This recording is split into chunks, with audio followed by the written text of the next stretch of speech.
बड़ा पार है। से पार करो पार।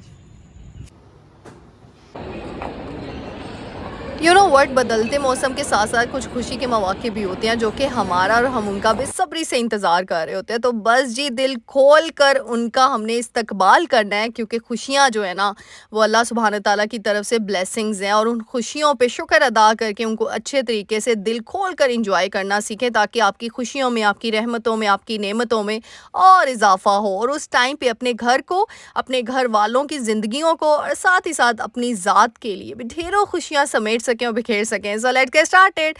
अस्सलाम वालेकुम everyone, welcome to home makeup Palwasha. Hope you are doing good. अल्हम्दुलिल्लाह आई एम आल्सो गुड। जी हाँ, बकरा ईद आने ही वाली है, बस मुझे लगता है 2-3 दिन ही रह गए हैं, और आप सभी को जिलहज का चांद बहुत ज़्यादा मुबारक हो। मैं अगेन आपको कह रही हूँ, हज मुबारक हो सबको। अल्लाह ताला इस बाबरकत महीने के सदके, वैसे तो सारे महीनों की अपनी फजीलत है, लेकिन इस महीने की बहुत ज़्यादा, बहुत सारी दुआएं करनी है, ढेर सारी दुआएं करनी है, और आप ही पलवशा को भी याद रखना है। अच्छा जी, बड़ी ईद के लिए कुछ टिप्स बताऊंगी कि मैं घर को, अपने आप को और अपनी चीज़ों को कैसे मेंटेन करके रखती हूँ। तो बड़ी ईद के लिए देखें, ये चटनी बना के रख लें। यकीन करें, ये आप कौरमे के साथ खाएं, कढ़ाई के साथ खाएं, इतनी मज़े की लगेगी ना। इसमें पुदीना है, हरा धनिया, हरी मिर्च, लहसुन, अदरक के जवे जो है, मैंने 2 बस लहसुन के जवे ऐड करे किए हैं, और इसको अच्छे तरीके से ग्राइंड, और नारदाना कुटा हुआ, थोड़ा सा दरदरा इसको ग्राइंड कर लें या कूट लें, आपकी मर्ज़ी है। ये इतनी मज़ेदार सी आपकी चटनी रेडी हो जाती है। ये आप खाएं, मैं कहती हूँ आपकी हर चीज़ डाइजेस्ट हो जाएगी, और ये इम्यूनिटी बूस्टर चटनी है। तो इस तरह की चीज़ें ना, क्योंकि ज़ाहिर सी बात है, हम सब ने गोश्त तो खाना ही खाना है, और जो मीट लवर्स हैं वो तो खाते हैं, तो बाद में फिर डाइजेशन कैसे होगी। तो इस तरीके से चटनियों का यूज़ करें, और मैं आगे भी इंशाल्लाह और भी मज़ेदार सी चटनियाँ और रेसिपीज़ शेयर करूँगी बड़ी ईद के मौक़ों पर। बहुत प्यारी प्यारी मज़े की रेसिपीज़ शेयर करूँगी इंशाल्लाह। अच्छा, साथ ही ये देखिए, मैंने फ्रीज़र की सफाई फ्रिज की करनी थी, क्योंकि आपको पता है कि फिर हो जाए तो अच्छी बात होती है, तो मैं इसीलिए 2-3 दिन पहले करती हूँ। मैं क्या करती हूँ, मैं कोई फ्रीज़र पर कोई ऐसे टोटके यूज़ नहीं करती। मैंने सिंपल पीछे से सॉकेट उतारा, यानी स्विच उतार दिया, बस जी 2 घंटे के लिए, 1 घंटे के लिए। अब यहाँ पे लाइट भी गई हुई थी, तो मैंने उसका इसका फ़ायदा उठा लिया, और मैंने फ्रीज़र इस तरीके से खोल के रख दिया सारी। अब मैंने यहाँ पे 2 घंटे के लिए, 1.5 घंटा लगता है मैक्सिमम बस, तो 1.5 आवर के लिए मैंने फ्रीज़र का दरवाज़ा खोल के रख दिया। वो सारी बर्फ़ मेल्ट हो जाएगी। अच्छा, मैं पहले का ना रिकॉर्ड नहीं कर पाई, कैप्चर नहीं कर पाई वीडियो क्लिप, वरना आप देखते इतनी ज़्यादा बर्फ़ जमी हुई थी ना। और कुछ भी आपको मेहनत करने की ज़रूरत नहीं, सिंपल मैंने काफ़ी टोटके पहले देखे थे। गर्म पानी डालो, तो ये बेकिंग सोडा डालो, नमक डालो, कुछ नहीं करना। ये फ्रीज़र, ये इलेक्ट्रॉनिक्स बड़ी सेंसिटिव चीज़ें होती हैं। यकीन करें, ऐसी हरकतें करके आप अपना फ्रिज का सत्यानाश करेंगे। तो इसीलिए वही चीज़ें आजमाया करें जो बिल्कुल ऑथेंटिक होती हैं, और एक्सपेरिमेंट कर लिया करें, और रिसर्च किया करें, बल्कि मैं ये कहूँगी रिसर्च करके यूज़ किया करें। जितना सिंपल रहेंगे ना, उतनी चीज़ें ज़्यादा देर तक सर्वाइव करेंगी। That's it. अब मैंने फ्रीज़र खोल के रख दी है, तो बस ये कुछ भी नहीं करना, और बर्फ़ इस तरह हाथों में आ जानी है कि आपने खुद शॉक्ड हो जाना है। कोई स्क्रैपर, कुछ ये चीज़ मैं यूज़ नहीं करती फ्रीज़र के लिए, ऐसे ही निकल आती है। अच्छा, तब तक के लिए फिर मैंने जल्दी से ना आज सोफ़ों की गद्दियाँ उठाई, और सारा अंदर से ना मैंने इसको अच्छी तरीके से झाड़ा, क्योंकि आपको पता है बच्चे जो होते हैं ना जिन घरों में, तो वो सोफ़े के अंदर भी चीज़ें घुसा रहे होते हैं, कभी कोई चीज़ होती है अंदर से, तो मैंने कहा चलो इससे लगे हाथ ही कर लूँ। अच्छा, यहाँ पे एक चीज़ बता दूँ, अब वो सारा काम करके, लेकिन साथ साथ हम खाना पीना तो नहीं भूल सकते। तो यहाँ पे सबने डिमांड की, भाई आज टोस्ट खाते हैं, तो मैंने कहा जी बना लेते हैं फिर, क्यों ना सबकी, क्योंकि मैं, अच्छा मुझे एक कमेंट भी आया, आप लोगों ने बड़े कमेंट्स किए, आप ही बड़ी ईद की तैयारियां नहीं आप दिखा रही, बड़ी ईद की सफाइयां नहीं दिखा रही। एक्चुअली ना मेरा ना अलग है चीज़ों का पैटर्न और रूटीन का पैटर्न, मैं ये कहूँगी। जैसे रमज़ान की तैयारी मैं पहले कर लेती हूँ, रमज़ान के महीने में नहीं करती। ये ज़िलहज के दिन ना बड़े कीमती दिन है, अनमोल दिन है, इसमें आप इबादतों में अपना टाइम वक्फ करें तो ज़्यादा बेस्ट है। यकीन करें, मैं तो 1 दिन बाद वीडियो अपलोड कर रही हूँ ना, मेरा दिल था कि मैं ये 10 दिनों में ना बस 2 दिन बाद वीडियो अपलोड करना शुरू कर दूँ, लेकिन फिर मैंने कहा मेरी बहनों को कैसे मैं अपनी रूटीन जो है उससे जो है वो आगाह कर पाऊँगी, अवेयर कर पाऊँगी, ताकि वो भी अपनी रूटीन में ये चीज़ें शुरू कर दें। और आपने रमज़ान के जैसे हम रोज़े रख रहे होते हैं ना, तो ज़िलहज के रोज़े भी ना, ये मतलब इसकी भी बहुत ज़्यादा फजीलत है, तो ज़रूर रखें अगर रख सकते हैं। अल्लाह ताला ने हैसियत दी है, रखने की तौफीक दी है, जिस्म की है इस्तिताअत, तो ज़रूर रखें। और इन 10 दिनों में बहुत ज़्यादा दुआएं करनी, और आप सबसे आज रिक्वेस्ट भी है, क्योंकि आप ही पलवशा थोड़ी सी आज उदास है, थोड़ी सी गमगीन हुई हूँ, क्योंकि हमेशा मैं आप लोगों के साथ, अपनी फैमिली के साथ शेयर करती हूँ अपनी हर बात, तो एक्चुअली आपकी दुआओं की ज़रूरत है। एक्चुअली मेरे ब्रदर इन लो हैं बड़े, तो उनकी ना तबीयत ठीक नहीं है, तो सब ने उनके लिए बहुत ज़्यादा दुआएं करनी हैं। यकीन करें, जो मियाँ बीवी का रिश्ता होता है ना, वो सबसे अनमोल रिश्ता होता है। और मैंने अपनी बहन को देखा ना, वो जिस तरीके से रो रही थी ना, यानी ये कीमता अल्लाह ने हमें दी है ना, ये कीमती रिश्ता, यानी ये दुनिया का सबसे बेहतरीन रिश्ता है, मुझे ऐसे फ़ील होता है। क्योंकि और इसी में शैतान का वार भी सबसे ज़्यादा होता है। क्यों? क्योंकि ये अल्लाह सुब्हान ताला को भी देखो ना, इस रिश्ते की कितनी फ़जीलत बयान की गई है अल्लाह सुब्हान ताला ने। तो इसीलिए ना हमेशा मैं कहती हूँ, बहुत ही ज़्यादा इस रिश्ते में आपने जो है कॉन्शियस रहना है। लेकिन वो तो एक अलग टॉपिक पे इंशाल्लाह बनाऊंगी। लेकिन आप सब ने मेरे जीजू के लिए बहुत ज़्यादा दुआएं करनी है। वो यकीन करें, हमारे बड़े भाई हैं एक किस्म के, बहुत बहुत बहुत नाइस इंसान। तो मैं ना बहन को मैंने देखा ना, क्योंकि एक इंसान अटैच होता है ना, तो यकीन करें वो दोनों यहाँ पे अभी नहीं है, और उन दोनों की शक्लें मेरी वीडियो कॉल पे बात हुई, तो मेरा दिल तब से ना थोड़ा सा अफसुर्दा है। अल्लाह ताला उनको जल्द से सेहत याब कर दे। आप सब ने ढेर सारी दुआएं करनी है उनके लिए, बहुत ज़्यादा दुआएं करनी है मेरे ब्रदर इन लोग के लिए, मेरे जीजू के लिए, कि अल्लाह ताला उनको सेहत, क्योंकि देखो उनका बच्चा भी है, तो बच्चों के सर पे माँ बाप सलामत रहें तो ये बहुत बड़ी नेमत रहमत होती है। और मैं कहती हूँ कि अल्लाह ताला सब माँ बाप को सलामत रखे अपने बच्चों के सर पे, सबका मैं कहती हूँ माँ बाप का साया सलामत रहे, क्योंकि माँ बाप एक बहुत बड़ी हस्ती हैं। शायद हमें इसका अंदाज़ा नहीं होता, लेकिन ये जब शादियाँ हो जाती हैं ना, उसके बाद पता चलता है। तो मेरा बस आज इस तरह हुआ था, क्योंकि जब मैंने नाना अबू की बात शेयर की ना आप सबके साथ, आप सब ने इतनी दुआएं की, इतनी दुआएं की, यकीन करें दुआओं में बड़ी बरकत होती है, और आप सबकी दुआएं लग गई और मेरे नाना अबू अल्हम्दुलिल्लाह ठीक हो गए।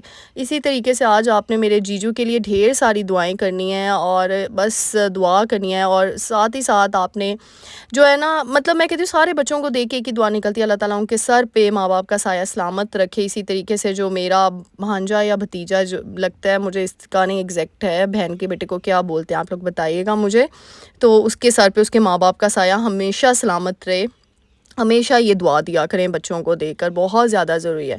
तो बस मेरी बहन बड़ी ज़्यादा अपसेट हुई थी, बड़ी उदास थी, और पता है आंसू तो बंदे के निकल आते हैं ना, इंसान परेशान होता है तो फिर अपनों के साथ ही गम बढ़ते हैं। तो आप सब ने ढेर सारी दुआएं करनी है, आप सबकी दुआएं चाहिए बस, और क्या चाहिए। और यकीन करें आपकी दुआओं में बहुत ज़्यादा असर है, बहुत ज़्यादा असर है, ये तो मैंने खुद इस चीज़ को नोटिस किया हुआ है। तो ये बस ढेर सारी दुआएं करनी है, ये सबसे मैं रिक्वेस्ट कर रही हूँ, अमानत के तौर पे कह रही हूँ, कि आप सब ने पलवशा आपी से जो जो इतना प्यार आप लोग करते हो ना, तो प्लीज़ काइंडली सब ने, ये ज़िलहज के 10 दिन बड़े मुबारक दिन है, इसमें मेरे जीजू के लिए स्पेशल दुआ करनी है आप सब ने।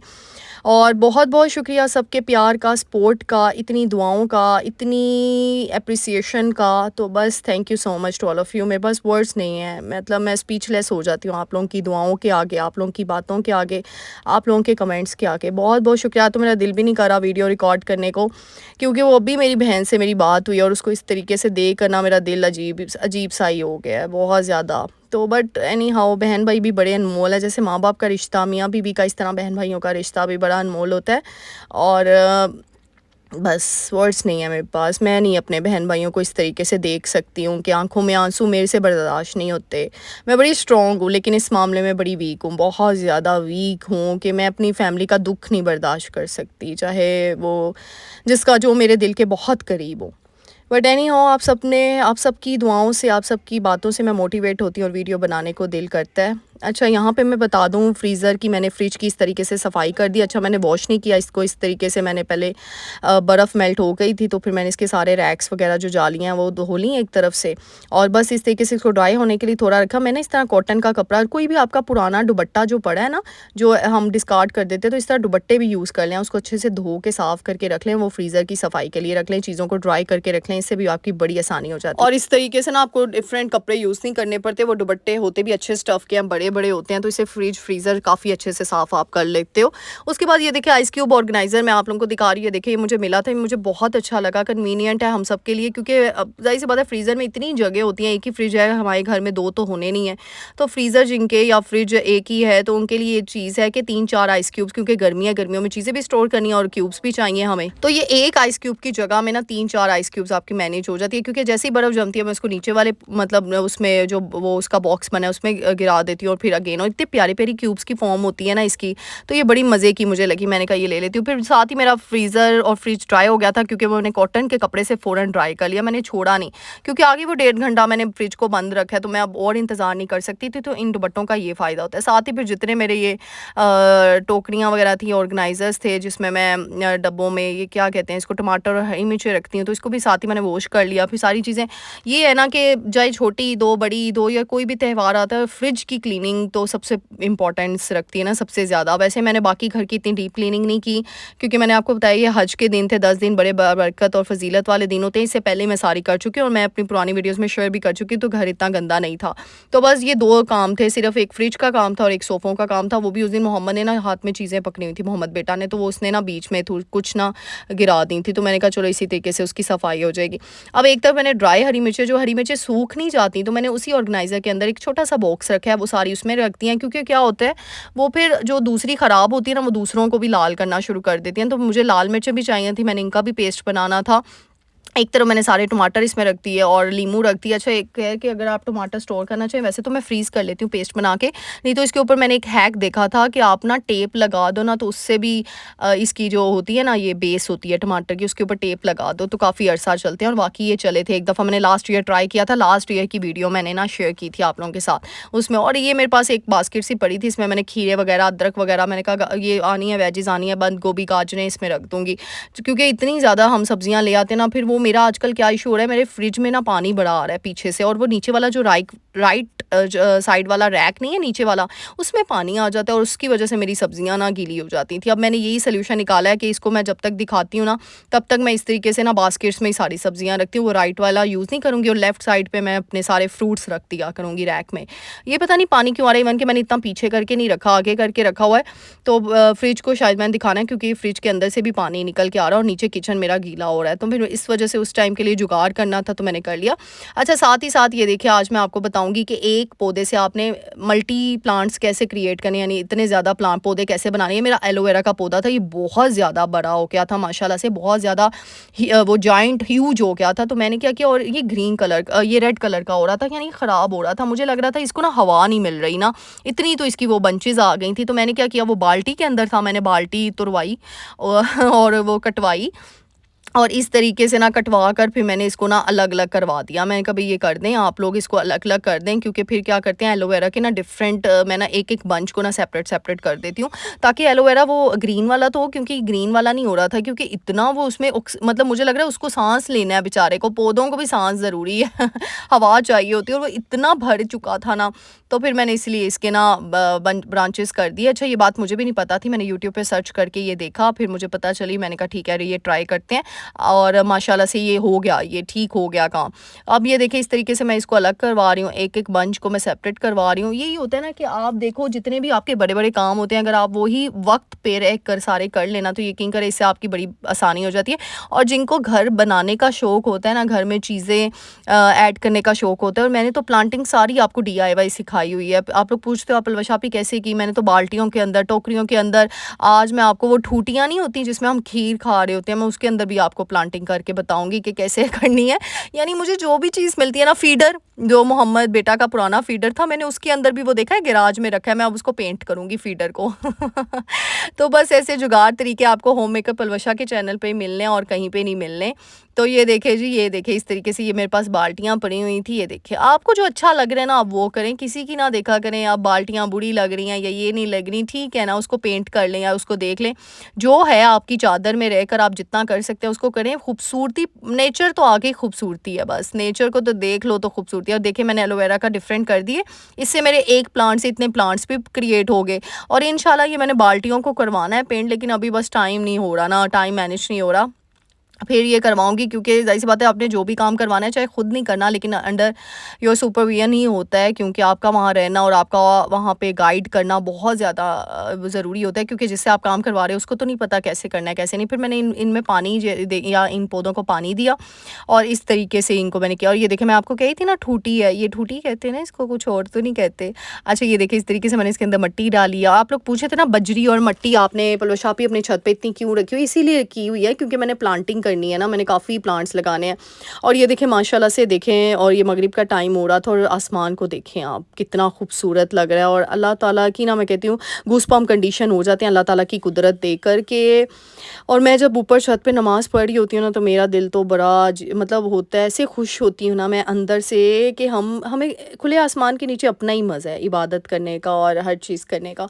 तो बस यही होता है कि जो भी फेस्टिवल आ रहा है, जो भी त्यौहार आ रहा है, वो सिर्फ़ और सिर्फ़ उसमें हमने अपनी ज़ात को नहीं देखना होता, साथ-साथ अपने घर वालों को, अपने घर को भी देखना होता है, और साथ-साथ ये भी देखना होता है, और अपनी ज़ात के लिए हम सबसे बड़ी चीज़ काम कर तो रहे हैं, वो क्या है कि हम जो इबादत कर रहे हैं ना, वो ही बहुत बड़ी बात है। अच्छा, यहाँ पे ना हमारे घर गेस्ट आए थे, लास्ट व्लॉग में, दावत व्लॉग में देखा था, उनको कहीं लेकर जाना था, तो फिर मैं डोलमन मॉल चली गई, वहाँ खाना-शाना खाया हमने। और साथ ही फिर मैंने कहा, मैंने ईद की शॉपिंग तो कर ली थी, फिर मैंने कुछ नहीं लिया क्योंकि मैंने काफ़ी कपड़े ले लिए थे। यही होता है ना कि इंसान को ये नहीं होना चाहिए कि बस आप पागल ही हो जाओ, जहाँ जाओ और पागल होकर आप कपड़े परचेज़ करना शुरू कर दो, चीज़ें नहीं, मैं ऐसे नहीं करती। जितनी आप बचा सकते हो पैसों को बचा लो, मियाना रवैया इख्तियार कर लो, अच्छी बात है। इतने ज़्यादा कपड़े बना के करना भी क्या है। और वैसे भी सही बताऊँ, सही बताती हूँ, मुझे यहाँ पे कोई ड्रेस पसंद भी नहीं आया, ये सही दिल की बात बता रही हूँ, आपसे शेयर कर रही हूँ। तो मुझे कोई ड्रेस इतना ख़ास नहीं लगा, यानी प्राइजेज़ के हिसाब से, यानी प्राइजेज़ बहुत एक्स्ट्राऑर्डिनरी थी, लेकिन वो मतलब वो कलर कॉम्बिनेशन, कलर स्कीम वैसी नहीं थी। तो बस यही चीज़ें थी, और मुझे वही चीज़ में उसी ब्रांड का जो है वो कहीं और मिल रहा था। तो बस यही चीज़ें होती हैं ना, अगर आपने डिफरेंट जगहों पे सर्वे किया हो, आप जाते हो ना, तो आपको ये जो पिंक जैकार्ड देख रहे हैं ना, यहाँ पे ये 9-10 हज़ार का, शायद 8 हज़ार का था, अभी एग्जैक्ट प्राइस मुझे याद नहीं है। और यही ड्रेस मैंने ऑनलाइन देखा था, वो भी ब्रांड ही जो है वो लॉन्च करे, मैंने उससे पहले भी जो है वो चीज़ें, वो अपने कपड़े ऑर्डर किए हुए हैं, तो वो इसे कम कीमत में दे रहे थे। तो बस यही होता है ना कि आप अगर चीज़ों का आपको अवेयरनेस हो ना, तो आप काफ़ी बचत अपनी कर लेते हो, पैसे बचा लेते हो। वही किसी की बंदा मदद कर ले और अल्लाह की राह में ख़र्च कर दे, सदका खैरात कर दे, यकीन करें वो सदका खैरात तो आपको बचाता है। ये मेरा आज़मूदा, मैं कहती हूँ, मेरा पर्सनल एक्सपीरियंस है कि वाक़ई सदका खैरात आपको बहुत ज़्यादा बचाता है, बहुत ज़्यादा बचाता है, बलाओं से बचाता है। लेकिन इसमें भी अपने-अपने यकीन की बात होती है। तो बस आप लोगों से सभी से रिक्वेस्ट है कि ज़िलहज के इन 10 दिनों में बहुत ज़्यादा दुआएँ करनी। अच्छा, ये ना डॉलमेन मॉल का क्लिप आज का नहीं है, ये तकरीबन है जिस दिन दावत व्लॉग था ना, उसी दिन हम लोग चले गए थे। उसी दिन के अगले दिन नहीं, उसी दिन शायद चले गए थे। तो बस यहाँ पे उनको भी, क्योंकि ज़ाहिर सी बात है, मेहमान नवाज़ी में सिर्फ ये तो नहीं है घर का खाना खिला दो, ये नहीं, उनको भी इंटरटेन करना होता है। वो भी हमारे घर में नेमत बन के आ रहे होते हैं, तो उनका भी ख्याल रखना हम सबकी ज़िम्मेदारी पर होता है। तो इसी वजह से डॉलमेन मॉल न्यू था, उन लोगों ने देखा नहीं हुआ था, तो मैंने सोचा यहीं पे ले जाते हैं, बाकी तो चीज़ें देखी हुई हैं। तो उम्मीद करती हूँ आज की वीडियो पसंद आई होगी, मुझे अपनी दुआ में याद रखिएगा। मिलते हैं